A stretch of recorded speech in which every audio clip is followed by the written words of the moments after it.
ये विजुअल्स जो आप देख रहे हैं ये मंगलवार शाम के विजुअल्स हैं जहां बीसी के काफिले को परिसर से निकलते समय पुलिस बल का प्रयोग किया गया, जिसमें कई महिला छात्रों को गंभीर चोटें भी आई और कई छात्राओं का आरोप है कि उनके कपड़े भी फाड़े गए। ये सब कार्रवाई पुलिस के आला अधिकारियों के सामने हुई। प्रदर्शनकारियों का कहना है कि उपकुलपति प्रशासन छात्रों की मांगों को पूरा करने के बजाय उन्हें बल प्रयोग करके दबाने में तुला हुआ है। एक तो कोर्स पूरा करने के बाद भी उनकी डिग्री 10 महीने लेट है और अब जब वो अपना अधिकार मांग रहे हैं तो बीसी के अधिकारी उन पर लाठीचार्ज कर रहे हैं।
हादसा जो है बहुत ही निंदनीय और शर्मनाक है, जबकि यूनिवर्सिटी प्रशासन के यहाँ सामने होते हुए भी यूनिवर्सिटी प्रशासन के द्वारा बाहर से पुलिस को बुलाया जाता है और वो पुलिस 60-70 की फोर्स थी पूरी।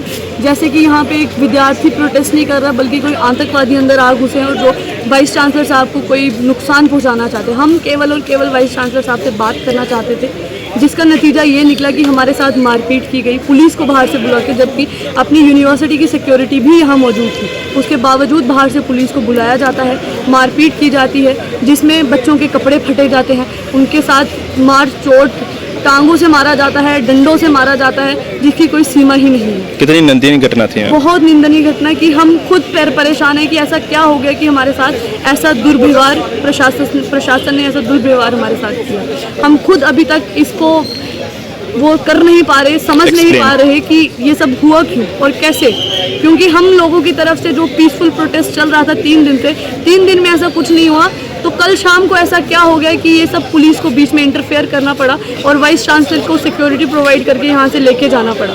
वाइस चांसलर को हम कोई नुकसान नहीं पहुँचाना चाह रहे, वो हमारी यूनिवर्सिटी के अपने वाइस चांसलर हैं, हम उनसे बात करना चाहते थे, अपने जो भी हमारी डिमांड्स थी, जो भी हमारी परेशानी थी, हम उनको बताना चाहते थे, पर उन्होंने सुनी, एक बार नहीं सुनी और उल्टा बच्चों के साथ दुर्व्यवहार करवाया और यहाँ से निकल गए। जी मैम। नमस्कार, मेरा नाम मनीषा है, मैं लॉ डिपार्टमेंट से हूँ, अपने फाइनल ईयर की स्टडी कर रही हूँ। कल हम लोग वाइस चांसलर साहब से मिलने गए थे। हमारे 3 से 4 दिन से हम यहाँ पर प्रोटेस्ट कर रहे थे वाइस चांसलर सर के ऑफिस के बाहर, उनसे मिलने की कोशिश कर रहे थे। हम उन्हें बुला रहे थे कि सर आप अपने दफ्तर से निकलकर नीचे आइए, हमें आपसे बात करनी है। मुद्दा ये था कि हमारे डिपार्टमेंट से हमें प्रशासन ने यूनिवर्सिटी के हमें कंट्रोलर साहब तक ने ये आश्वासन दिया था कि आपके ऑफलाइन मोड पेपर होंगे, जो हम चाहते थे ऑफलाइन मोड पेपर हो, लेकिन आपको ओपन चॉइस दिया जाएगा, जिसमें से आपको 10 में से कोई भी 5 प्रश्नों के उत्तर देने होंगे। हमने अपनी तैयारी तक कर ली है, उस हिसाब से हमने अपने आप को प्रिपेयर कर लिया था, लेकिन हमें 2 दिन पहले ये वर्बली किसी से नोटिस हमें आता है कि नहीं भाई आपको अब पूरा का पूरा सिलेबस पेपर देना है और अगले हफ्ते 10 दिन में आपके पेपर शुरू हैं। तो इतना कम समय था, इतने कम समय बचा हुआ है, तो हम उतनी देर में अपना पेपर पूरा नहीं कर पाते।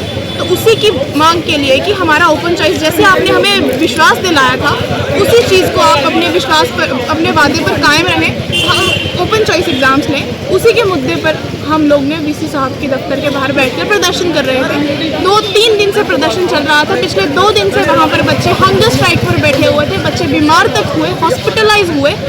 दफ्तर से कोई एक भी अधिकारी उनका हाल चाल तक पूछने नहीं आया कि बच्चे कैसे हैं।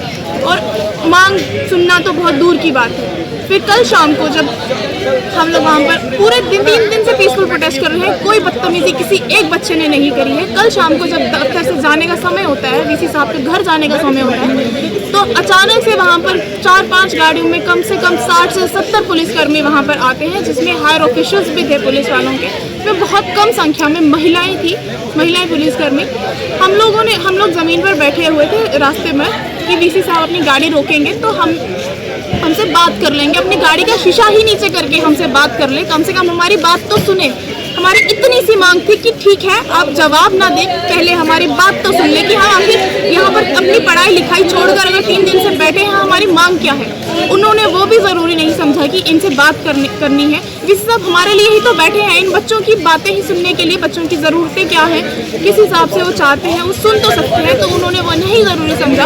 अचानक से पुलिस वाले आते हैं, हम बच्चों को, लड़कों को, हमारे भाइयों को, हम लड़कियों को पकड़ के उनको घसीटना, खींचना, नोचना शुरू किया, जिसमें बहुत सारी लड़कियों को इंजरीज हुई, स्क्रैचेस लगे, हमारी कुछ लड़कियों को कपड़े तक फट गए। और उन लोगों को कोई इस बात की शर्म नहीं कि हाँ भाई लड़कियों के कपड़े तक फटे हैं। हमारे जो प्रशासन के अधिकारी थे वो वहीं पर साइड में खड़े थे और खड़े होकर हंस रहे थे। हमने कुछ अधिकारियों को इशारे करते तक देखा कि ठीक है भाई इनको और मारिए।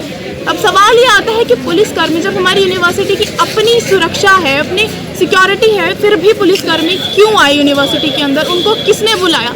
घटना है कि हम लोग यूनिवर्सिटी में आते हैं, हम लोग सोचते हैं हम एक सेफ इन्वायरमेंट में आए हैं, सुरक्षा है, अगर स्टाफ को सुरक्षा है के लिए सुरक्षा है वो, तो वो बच्चों के लिए भी सुरक्षा है। लेकिन आज कल की घटना के बाद हमें, अगर हमारी कोई आगे चलकर किसी वजह से प्रोटेस्ट करना पड़ता है, तो हमें ये डर हो गया है कि हम प्रोटेस्ट कैसे करेंगे, क्योंकि ये सुरक्षा जो हमारे लिए रखी हुई है यूनिवर्सिटी में, यही हमारे खिलाफ आके हमें ही नुकसान दे रही है, हमें ही मारपीट, हमारे साथ ही मारपीट कर रही है। बच्चों के साथ बहुत बुरी बर्बरता के साथ कल उनके साथ व्यवहार किया गया, जो बहुत बहुत बहुत ही निंदनीय है।